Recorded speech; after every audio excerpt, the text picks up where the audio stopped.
शिवपुरी एक शादी समारोह में पहुंचे अखिलेश यादव।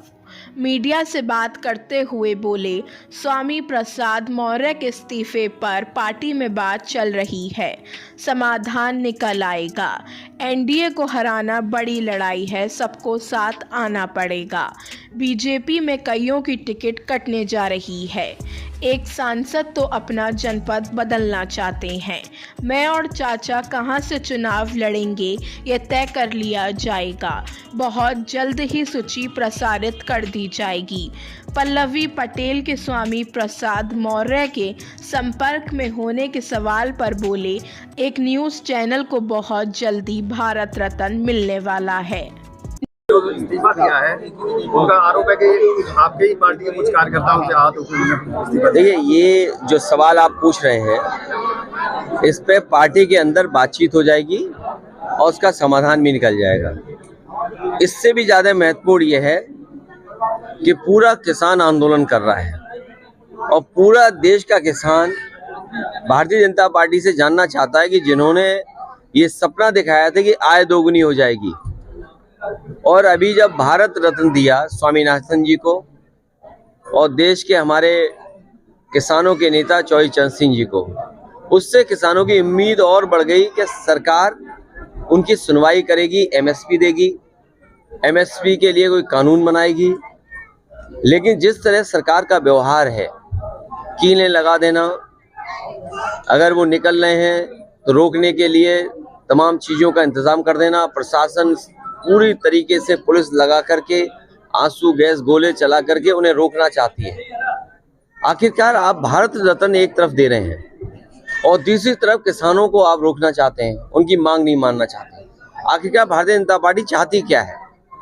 जो लोग सपना दिखा रहे हैं कि 5 लाख ट्रिलियन डॉलर की इकोनॉमी बन जाएगी, सच्चाई ये है कि किसानों की आय दोगुनी अगर हो जाए तो आपकी 5 ट्रिलियन डॉलर नहीं, हो सकता है 10 ट्रिलियन डॉलर इकोनॉमी भी बन जाए। और जो लोग ये कहते हैं कि हमारी दुनिया में 5वीं अर्थव्यवस्था बन गई है, ये 5 से दूसरे नंबर में भी पहुंच सकती है अगर ये सरकार किसानों को एमएसपी दे दे और किसानों की आय दोगुनी कर दे। अध्यक्ष जी, कल पल्लवी पटेल ने कहा कि पीडीए ने 3 लोगों का राज्यसभा टिकट घोषित किया, जिसमें जया अमिताभ बच्चन, आलोक रंजन और रामजीलाल सुमन जी। देखिए, क्या पीडीए का मतलब अल्पसंख्यक महिला नहीं हो सकती थी? क्या पीडीए का मतलब पिछड़ा महिला नहीं हो सकती थी? भारतीय जनता पार्टी से और भारतीय जनता पार्टी के लोग पीडीए से घबराए हुए हैं। भारतीय जनता पार्टी के लोग पीडीए से घबराए हुए हैं। जहां तक हमारे सहयोगी दल की बात है, मैं उम्मीद करता हूं कि पीडीए की लड़ाई को वो मजबूत करेंगे। और जहां तक पार्टी के निर्णय का सवाल है, आने वाले समय में तमाम सीटें आ रही हैं।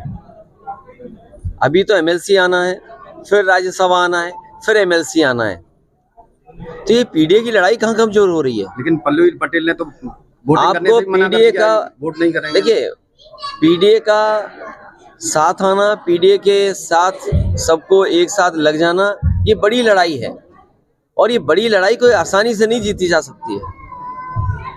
बड़ी लड़ाई में बहुत लोगों का साथ चाहिए होगा। पल्लवी पटेल कह रही हैं कि स्वामी प्रसाद मौर्य लगातार मेरे संपर्क में है। अरे कौन मायने निकाला जाए? अरे मैं देखो, तुम क्यों ऐसी बात कर रहे हो? अगला भारत रत्न किसी चैनल को भी मिलेगा। मैनपुरी में लगातार अभी कुछ दिनों से सांड के हमलों में 5 किसानों की मौत हुई। मैं अपने पत्रकार साथियों से कहूंगा, अगर अब वो बजट पढ़ेंगे तो इन सरकार ने मुख्यमंत्री योजना चलाई है जिसमें रखवाली करना चाहते हैं किसानों के खेतों की। मुख्यमंत्री खेत सुरक्षा योजना, अगर कोई इसको अनकोड करे, मुख्यमंत्री खेत सुरक्षा यही है कि सांडों से सुरक्षा करना, तो 50 करोड़ में सांड से कैसे सुरक्षा हो जाएगी? और फिर पूरे उत्तर प्रदेश में कोई दिन नहीं जाता है जिस दिन इन जानवरों की वजह से किसी की जान न जा रही हो। ये सवाल कई बार विधानसभा में उठाए, लेकिन सरकार इस समस्या का समाधान नहीं ढूंढ रही है, और तब नहीं ढूंढ रही जब देश के प्रधानमंत्री जी ने कहा था कि 15 दिन के अंदर छुट्टा जानवरों की समस्या का समाधान हो जाएगा। आप लोकसभा चुनाव कहाँ से लड़ने वाले हैं? आप कहाँ से लड़ने वाले हैं? बहुत जल्दी और सूची भी आ जाएगी आपके सामने।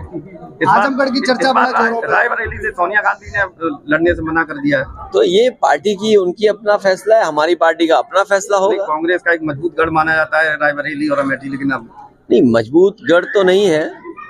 ये सही है कि वो उनकी ट्रेडिशनल सीट है और कांग्रेस की सीट ही मानी जाती है। समाजवादी पार्टी ने हमेशा उस सीट पर कांग्रेस का ही सहयोग किया है। पूरे प्रदेश में 80 की 80 सीटें इस बार जीतने वाली है भाजपा।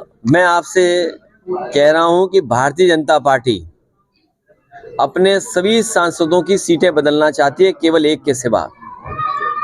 80 की सीटों पर कईयों की टिकट कटने जा रही है और एक जो सीट है वो अपना क्षेत्र बदलना चाहते हैं। तो सोचिए, जिन्हें अपने सांसदों की टिकट काटनी हो और टिकट काटने जा रहे हो तो वो क्या जीतेंगे?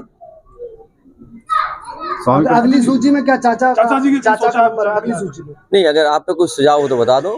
चाचा का क्या नहीं, अगर आपके पास कोई सुझाव हो और फिर आप ही कहोगे सब परिवार चुनाव लड़ गया, ये पत्रकार भी बड़े कमाल के होते हैं। अगर इनसे कहो अभी पूछ रहे हैं कि टिकट क्यों नहीं दे रहे हो अपने लोगों को, परिवार के लोगों को, और हम टिकट दे रहे तो कहेंगे लो परिवारवादी पार्टी हो गई। 3 लोगों को तो दिया भी चाचा ही। नहीं तो अभी 2-4 और दे देंगे।